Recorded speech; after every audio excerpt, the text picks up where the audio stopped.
안녕하세요. 저는 최근 파혼을 하고 혼자의 길을 걷고 있는 여자입니다. 그놈의 돈이 뭐라고, 대체 그 종이 쪼가리가 뭐길래 이렇게까지 사람의 밑바닥을 드러나게 만드는 걸까요? 저는 고작 숫자 몇 개 적힌 종이 쪼가리 때문에 5년간의 연애를 끝마쳐야 했어요. 그때만 생각하면 어머니께 죄송해서 아직도 어머니 눈을 똑바로 쳐다볼 수가 없어요. 어디다 말할 곳이 없어서 답답했는데 익명으로 이렇게나마 제 답답함을 풀고 싶어서 조심스럽게 사연을 보내보고자 글을 써봅니다. 제 남자친구는 제가 대학교 2학년 때 군대를 다녀와 같은 2학년으로 복학했던 선배였어요. 저는 국문학과, 남자친구는 경영학과로 저희가 과는 달랐지만 같은 동아리라 자주 마주쳤었죠. 평소 사람을 사귈 때 저는 좁고 깊게 사귀는 편이었고 남자친구는 넓고 얇게 사귀는 편이었어요. 그래서 저는 친한 친구 외에는 다른 사람들과 어울리지 않았었고 남자친구는 두루두루 잘 지냈었어요. 사람들한테 관심이 없어서 처음에 남자친구가 그렇게 유명한 선배인지 미처 알지 못했었어요. 사귀고 나서 학교에서 주변 사람 잘 챙기고 성격 좋기로 엄청 유명했다는 걸 알게 되었죠. 소문에 걸맞게 제가 남자친구를 만나게 된 것도 친구 따라 동아리 지원했다가 아무것도 모르는 저를 너무 잘 챙겨줘서 자상한 매력에 빠지게 된 것이었거든요. 다른 선배들도 잘 챙겨주셨었지만 남자친구는 본인이 하고 있던 일도 뒤로 미루고 저를 챙겨줬었어요. 한두 번도 아니고 제가 부탁할 때마다 본인 일보다 저 먼저 챙겨줘서 저도 모르게 마음이 갔어요. 남자친구가 제게 고백하던 날 다른 선배가 먼저 제게 고백을 했었는데 생각할 시간을 달라고 했었거든요. 그러다 남자친구가 뒤늦게 고백해서 저는 고민할 것도 없이 남자친구의 고백을 받아줬어요. 학창시절 소꿉놀이 같은 연애만 해오다가 성인이 되고 처음으로 제대로 된 연애를 하는 것이었어요.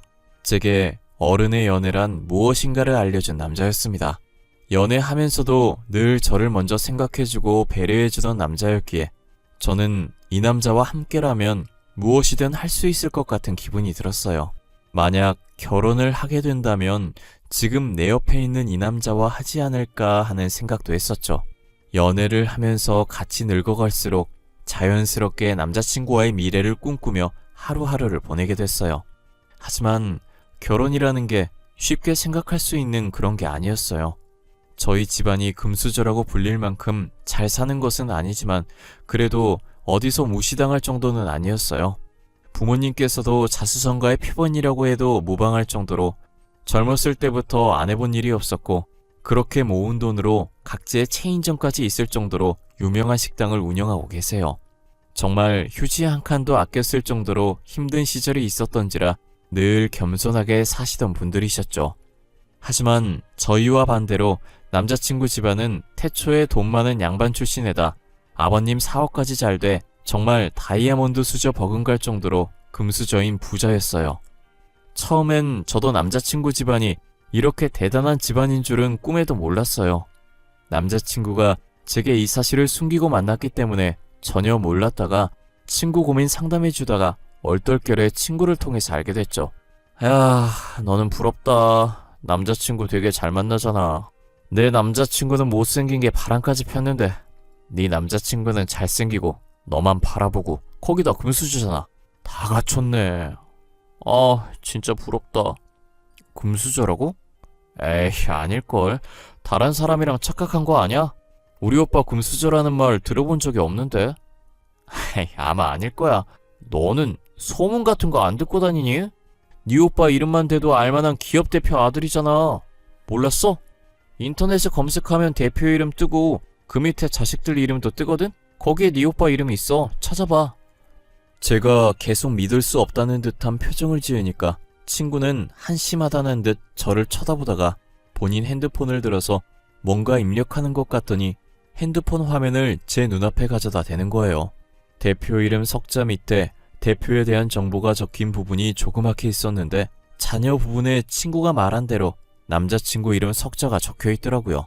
제가 잘못 본 건가 싶어서 친구 휴대폰을 뺏어들어 확대해봤는데 남자친구의 이름이 맞았어요. 남자친구 이름이 워낙 흔해서 동명이인일 수도 있으니 본인한테 직접 들어야겠다는 생각이 들었어요. 평소처럼 데이트를 잘하고 저희 집에서 헤어지기 직전에 남자친구를 다시 불러 세웠어요. 그리고 휴대폰으로 다시 대표 이름을 검색해서 남자친구 앞에 내밀었어요. 혹시 여기 적혀있는 이름 말이야, 진짜 오빠 이름이야? 아니, 내가 아까 친구한테 이상한 소리를 들어서 친구 말로는 이게 오빠 이름이라고 하던데. 내 이름 맞아. 아니, 나는 말하려고 했는데 진짜 말하려고 했거든? 근데 언제 말해야 할지 몰라서 타이밍 보느라 말 못했어. 미안해. 나 오빠가 이렇게 유명한 회사 대표님 아들이었으면 안 사귀었을 거야. 어쩐지 오빠랑 사귄다고 했을 때 애들이 안 좋은 시선으로 나를 보던데 다 이 이유였구나. 말 못한 건 미안해. 워낙 소문이 많이 나서. 나는 당연히 네가 알고 있는 줄 알았어. 그런데 사귀다 보니 너가 내 집안에 대해 모르고 만나는 것 같은 느낌이 들더라고. 그럼 그때라도 말해줬었어야지. 왜 말 안 해서 사람을 바보로 만들어? 나 그만하고 싶어. 너무 부담스러워서 안 되겠어. 오빠가 날 어떻게 생각하든 상관없어. 미안해. 돈이 없어서 물로 배를 채우던 시절도 있다 보니 지금 잘 살아도 여전히 금수저들을 보면 부담스러웠어요.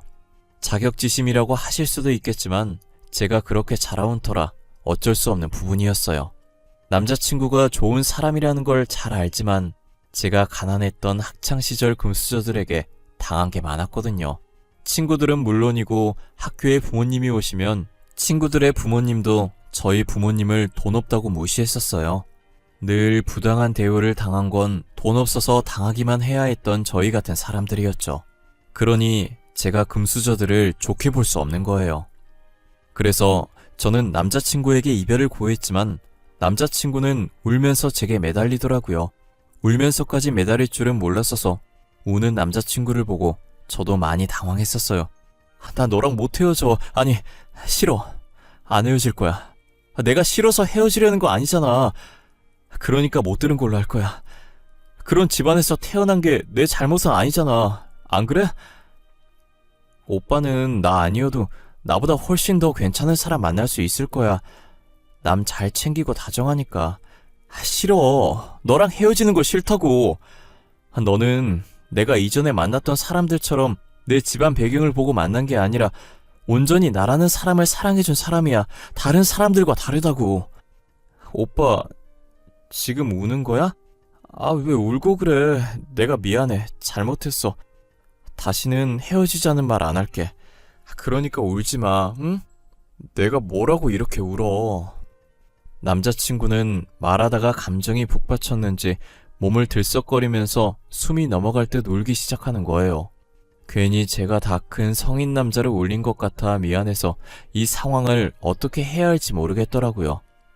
울고 있는 남자친구를 안고 등을 토닥토닥 해주는 거 말곤 할 수 있는 게 없었어요.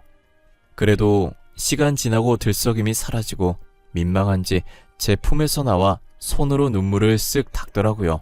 미안하다고 헤어지자고 하지 않겠다고 약속을 하고 택시를 태워서 집으로 돌려보냈어요. 그리고 저는 집에 와서 침대에 가만히 누워 곰곰이 생각했죠. 금수저라고 해도 다 똑같이 행동을 하는 건 아닐 거라고. 남자친구도 성격이 좋으니 부모님들도 분명 성격이 좋으신 분일 거라고요. 과거에 안 좋은 일이 있긴 했었지만 틀에 박힌 고정관념을 버리기로 했어요. 그렇게 계속 연애를 이어가다가 남자친구 부모님을 만난 적이 있었어요. 남자친구와 함께 맛집에 가려던 길에 맞은편에서 오고 계시던 남자친구 부모님을 만나게 된 거예요. 예상치 못한 만남에 저도 모르게 긴장하고 있었는데 어머님과 아버님 두 분 다 다정하시더라고요. 남자친구의 다정함이 누굴 닮았나 했더니 가족 자체가 다정함이 기본적으로 몸에 배어있는 것 같았어요. 첫 만남이었는데도 불구하고 크게 불편함이 전혀 없었어요. 그래서 저는 남자친구 집에도 자주 놀러갔고 남자친구 부모님과도 많이 친해졌어요. 남자친구도 그 뒤로 저희 집에 자주 오고 부모님과 같이 저희 부모님 가게에 놀러 오기도 하고 그랬어요. 저희가 결혼을 한 것도 아니고 결혼을 약속한 사이도 아닌데 사돈하면서 부모님들끼리도 잘 지냈어요. 그렇게 남자친구 집에 왕래를 자주 하다 보니 어머님께서는 저를 정말 며느리로 생각하시고 사소한 걸로 집으로 부르시는 날들이 많아지셨어요.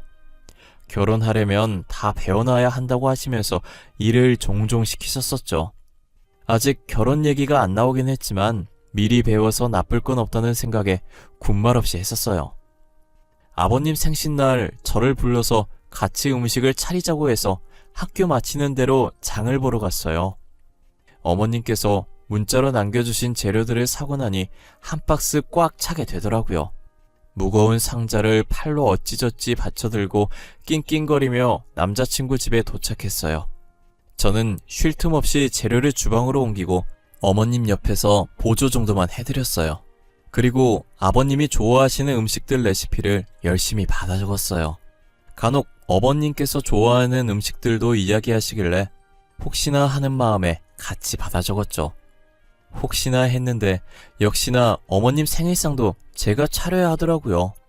아버님 생일상 땐 어머님께서 도와주셨었는데 어머님 생일상엔 도와줄 사람이 없는 거예요. 그래서 전날 부랴부랴 레시피 검색해서 연습해보고 친정어머니께도 도움을 요청했어요. 음식 몇 개는 어머니가 만들어주신 것 가지고 오고 몇 개는 남자친구 집에 가서 직접 만들었어요. 그게 매년 아버님, 어머님 생신날에 반복됐어요. 그리고 사귄 지 4년 정도 되니 꼭 생신이 아니어도 가족잔치에 저를 불러서 음식을 하라고 시켰었어요. 저는 남자친구랑 결혼할 수도 있으니 밉보이기 싫어서 시키는 일 다 했었어요. 학교를 졸업하고 직장을 다니면서도 어머님께 불려다녔었죠. 지금 생각해보면 왜 그렇게까지 하나 싶지만 그땐 당연히 도와야 하는 일이라고 생각했어요. 그리고 어머님께서도 전혀 악의가 없어 보이셔서 그렇게 기분 나쁘지도 않았고요. 좋은 게 좋다고 덕분에 요리 실력이 늘었고 할 줄 아는 요리들도 많아져서 나름 괜찮았어요. 그렇게 저희는 5년이라는 시간이 지나서 둘 다 취업에 성공했고 어느 정도 직장에 적응도 했어요. 저는 국어교사가 되었고 남자친구는 아버님 회사로 들어가서 일을 하기 시작했죠. 이제 안정적인 상태가 되었을 때 남자친구가 프로포즈를 하더라고요. 이런 날을 상상만 하다가 막상 닥치게 되니 되게 미묘한 감정이 드는 거예요. 프로포즈를 받으면 마냥 좋을 줄 알았는데 이상하게 시원섭섭했어요. 희윤아, 표정이 왜 그래? 혹시 나랑 결혼하기 싫어서 그래? 나만 결혼하고 싶은 건가? 아니야, 좋아, 좋은데 뭔가 시원섭섭해. 나도 맨날 오빠랑 결혼하는 상상하거든? 근데 막상 결혼이라는 단어랑 맞닥뜨리니까 마냥 좋지만 않아. 무섭기도 하고 그래. 왜 벌써부터 겁을 먹고 그래? 내가 있잖아. 우리 둘은 분명 잘 살 수 있어. 지금도 봐. 한 번도 싸운 적 없이 5년간 잘 지내왔잖아. 그렇긴 한데 결혼은 현실이니까. 아니야. 미리 걱정해서 뭐해. 부딪혀 보는 거지. 오빠랑 함께면 무서울 것 없어. 우리 행복한 날만 가득할 거야. 그치? 저는 여러 가지 감정들을 묻어두고 남자친구의 프로포즈를 받아들였어요. 부모님과도 서로 잘하는 사이라 상견례를 간단히 하고 결혼 날짜는 여유롭게 조금 길게 잡아놨어요. 저희 신혼집은 아버님께서 해주기로 했고 혼수는 저희 부모님께서 해주기로 했죠. 그리고 예식장이나 턱시도, 드레스같이 결혼식에 필요한 것들은 저희 돈으로 하기로 했어요. 다들 조금의 불만도 없이 순식간에 각자 분담이 정해졌어요. 그때까지만 해도 준비만 잘한다면 제 결혼은 아무런 문제가 없을 줄 알았어요.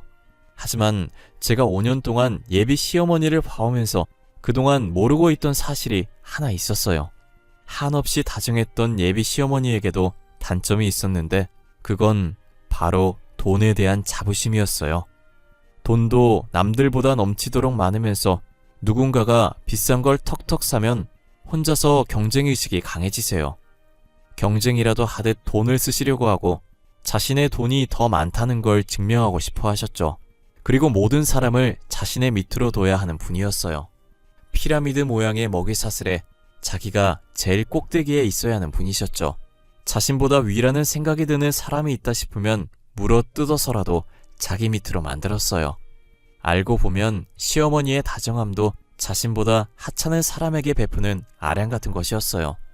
예비 시어머니께서는 저를 집으로 불렀고 혼수 리스트를 제게 내미셨어요. 전체 총합계를 보는데 저희 부모님이 예상하시는 것보다 훨씬 적게 나왔더라고요. 아무래도 부잣집에 시집 보내는 거라 예비 시어머니 눈이 높을 거라고 생각해서 저희 부모님께서 예산을 높게 잡고 계셨었거든요.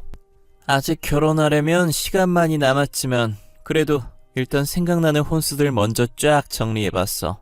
나중에 더 생각나면 추가될 수도 있어. 대충 기본적으로 저렇게 준비해두면 될 거야. 생각보다 많이 없네요. 알겠어요. 일단 이렇게는 준비해두고 있을게요. 입주 날짜에 맞춰서 준비하면 되는 건가요? 아니면 신혼집 계약하면 바로 넣을 수 있게 준비할까요? 그건 너희가 편한 대로 하면 될 것 같구나. 집 계약하면 결혼식 전에 먼저 살고 있어도 되고 아무래도 먼저 살아봐야 서로 어떤 성향인지 잘 알지 않겠니? 어머님 말씀도 맞는 말인 것 같아요. 그럼 집 계약하는 대로 혼수 드리는 걸로 할게요. 저는 흔쾌히 예비 시어머니께서 주신 혼수 리스트대로 준비하겠다고 했어요. 친정 부모님께도 리스트를 보여드리니 생각했던 것보다 훨씬 작게 나왔다고 의아해 하시더라고요. 생각나는 것만 일단 정리한 거라고 아직 살 게 더 있을 수도 있다고 했어요. 아직은 예산에 여유가 있어서 그런지 부모님도 별말 없이 리스트를 보면서 고개를 끄덕이셨어요. 며칠 뒤 예비 시어머니는 혼수 추가된 게 있다고 다시 집으로 부르셨어요. 저는 추가된 리스트를 찬찬히 보는데 아직까지도 예산보다 넉넉한 가격이더라고요. 그런데 요즘 전자레인지 오븐 겸용으로 나온 제품들이 많은데 굳이 따로 사라고 되어 있는 거예요. 어머님, 요즘 전자레인지랑 오븐 겸용으로 나온 제품 많아요. 그거 하나 사는 게 더 이득이지 않아요? 공간 차지도 덜 할 것 같고요.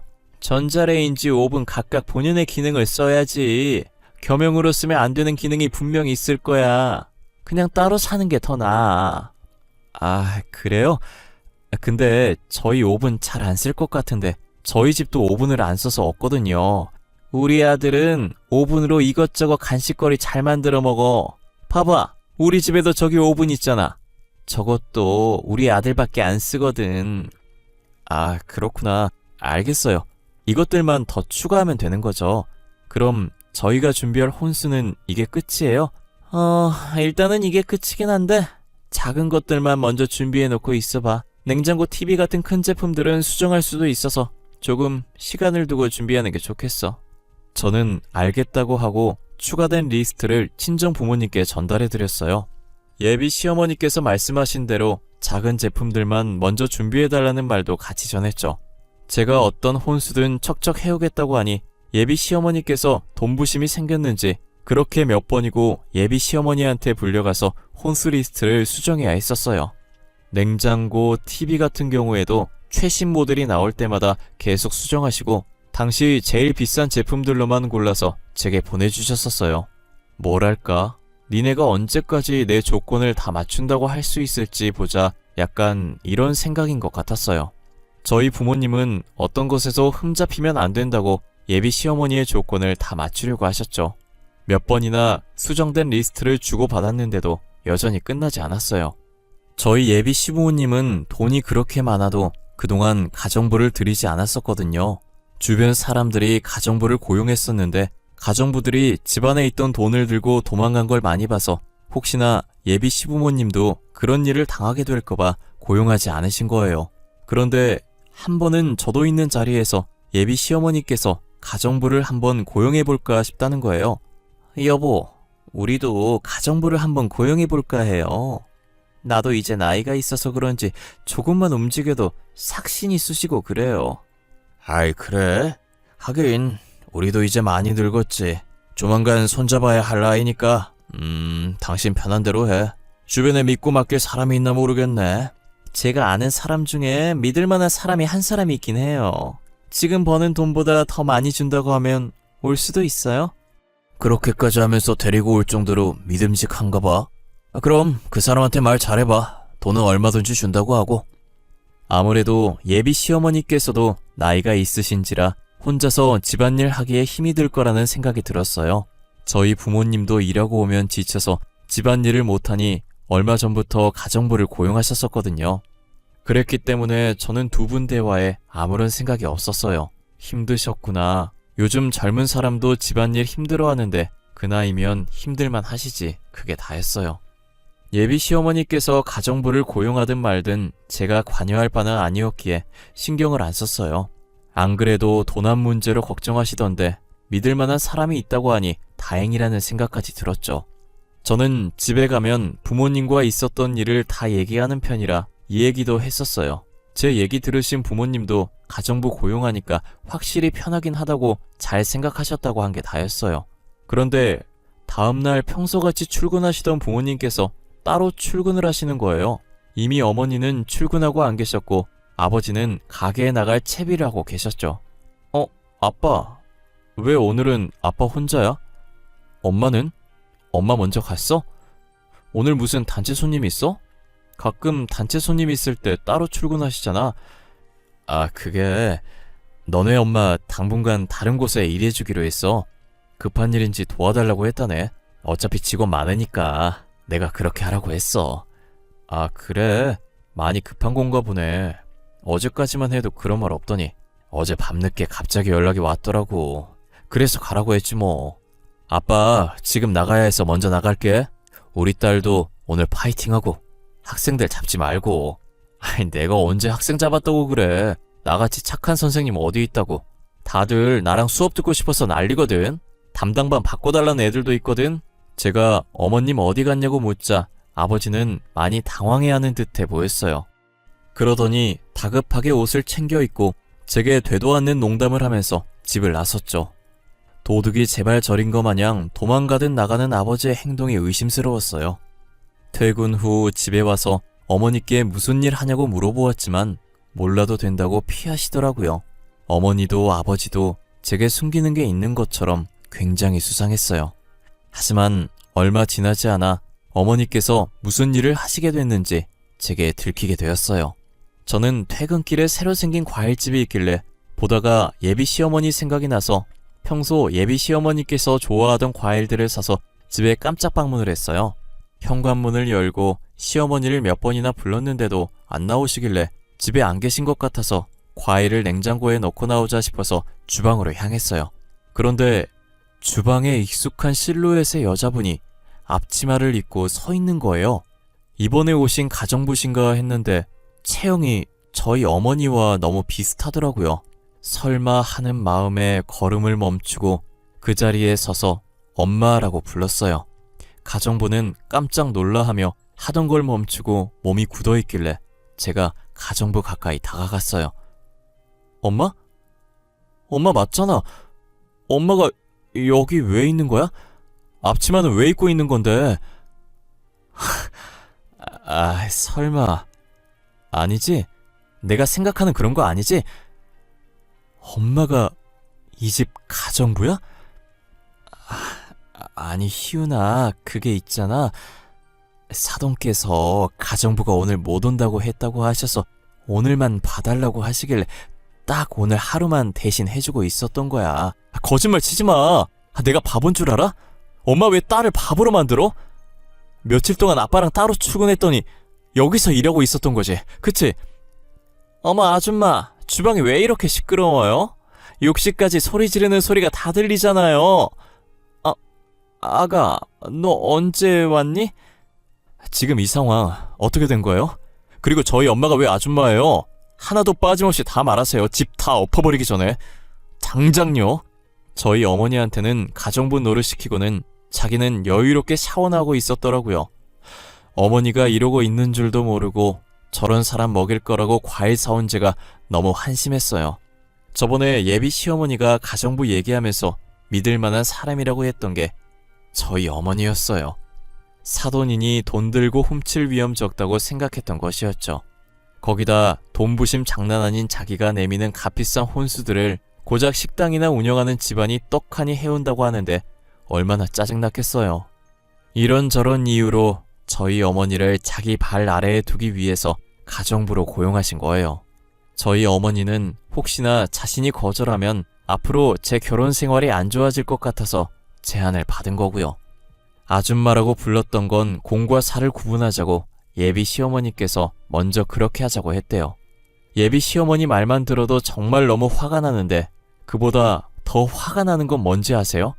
이 일을 남자친구도 알면서 제게 말을 하지 않았다는 사실이에요. 그것도 모자라서 예비 시어머니와 똑같은 행동을 하고 있었어요. 제가 온 것도 모르고 집에 들어와서 아줌마라고 부르며 밥 달라면서 주방으로 걸어오더라고요. 피곤했는지 반쯤 감긴 눈 비비면서 들어왔었는데 저를 발견하고는 눈이 동그래지는 거예요. 희훈아, 너가 여기 어떻게... 왜... 우리 오늘 여기서 만나는 약속 없었잖아. 여긴 연락도 없이 무슨 일로 온 거야? 무슨 일? 내가 언제는 무슨 일이 있어야만 여기 왔었어? 니네 가족 진짜 짜증난다. 내가 이래서 금수저들을 싫어하는 거야. 돈 많으면 다 되는 줄 알고 이 짓거리나 하고. 희훈아, 나도 처음에 몰랐어. 예비 장모님이 가정 보러 오실 줄 몰랐다고. 집에 와보니까 예비 장모님이 계셨었고 이미 우리 엄마랑 얘기 다 끝났다고 해서 너랑도 얘기 다 끝난 줄 알았어. 그 입 다물어. 변명 같은 거 듣고 싶지 않으니까. 그리고 네 입에서 구린내 나. 입 닫아. 아줌마 이러고 있네. 진짜 어처구니가 없어서. 엄마, 앞치마 벗어. 집에 가자. 제가 어머니를 데리고 나가려고 하자 예비 시어머니께서 방 안에 들어가더라고요. 그러더니 저희를 따라 나와서 두툼한 돈봉투를 어머니 손에 쥐어주더라고요. 끝까지 실망감을 안겨주길래 너무 어이가 없어서 저도 모르게 실수가 나왔어요. 그리고 어머니 손에 쥐어진 돈봉투를 제가 뺏어들었고 그대로 시어머니 면전에 던져버렸어요. 두툼해서 꽤나 타격감이 갈 거라고 예상했는데 역시나 아픈지 코를 부여잡더라고요. 그리고 돈봉투는 터져서 돈들이 땅을 이리저리 뒹굴고 있었어요. 주변에서는 돈을 보고 주우려고 다가왔고 예비 시어머니는 그렇게 돈 많은 척 유세를 떨더니 허겁지겁 떨어진 돈을 주기 바쁘더라고요. 혼자 보기 너무 아깝길래 그 모습을 열심히 촬영해주고 집으로 돌아왔어요. 집에 와서 씻고 나왔는데 남자친구에게 연락이 와 있더라고요. 부재중이 몇 개 찍혀 있고 제가 전화를 받지 않자 문자를 여러 개 보낸 듯 했어요. 5년이나 사귀었는데 어떻게 그렇게 매정하게 갈 수 있냐는 내용들이었어요. 저는 답할 가치도 못 느껴서 대꾸도 안 하고 폰을 덮어버렸어요. 그 뒤로도 몇 번 연락 왔었는데 싸그리 다 무시했어요. 저랑 그렇게 헤어지고 전 남자친구가 부잣집 여자와 선을 본 것 같더라고요. 저는 전 남자친구가 잘 되는 꼴이 보기 싫어서 예비 시아버지 회사 익명 사이트에 그 집안의 본 모습을 익명으로 올렸어요. 저희 어머니 가정부 사건도 제가 다 녹음하고 있었거든요.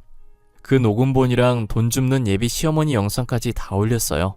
당연히 명예훼손으로 고소당할 준비까지 다 하고 올린 글이었어요. 그래도 자식들이 한 짓이 쪽팔린 건 아는지 고소까지는 안 하더라고요. 대신 제가 쓴 글 좀 삭제해달라고 난리였죠. 자기 아들 앞길 망칠 생각이냐며 제 글 때문에 부잣집 여자와 헤어졌다면서요. 저는 여자 앞길 생각해서 적은 것이었는데 헤어졌으면 다행이라고 앞으로 다른 여자들 앞길 생각해서 글은 못 지워주겠다고 하고 끊어버렸네요. 세상은 돈만 있다고 살아갈 수 있는 것이 아닌데 어리석은 사람들이 왜 이렇게 많은지 모르겠어요. 전 남자친구를 만나며 금수저에 대한 제 고정관념을 깨버릴 기회였으나 오히려 더 독이 되어버렸네요. 있는 사람들이 더한다는 말이 딱 전 남자친구 집안을 보고 하는 말 같네요. 저는 돈 많은 사람과 돈 없어도 됨됨이 괜찮은 사람 중에 고르라고 하면 후자를 고를 것 같아요. 돈 없이 착한 사람은 만날 수 있지만 돈 많고 인성 덜 된 사람은 절대 만날 수 없어요. 언제 제가 다시 새 출발을 할 수 있을지는 모르겠지만 만약 새 출발을 하게 된다면 집안에 돈이 있든 없든 사람 됨됨이가 된 집안에 시집가고 싶어요. 제 사연은 이쯤에서 끝마쳐 보려고 합니다.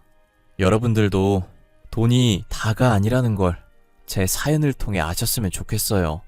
그리고 주변 사람들에게 자신이 어떻게 행동하고 있는지 돌아보는 시간이 됐으면 합니다. 지금까지 제 이야기 들어주셔서 감사하고 늘 건강하시길 바랄게요. 감사합니다.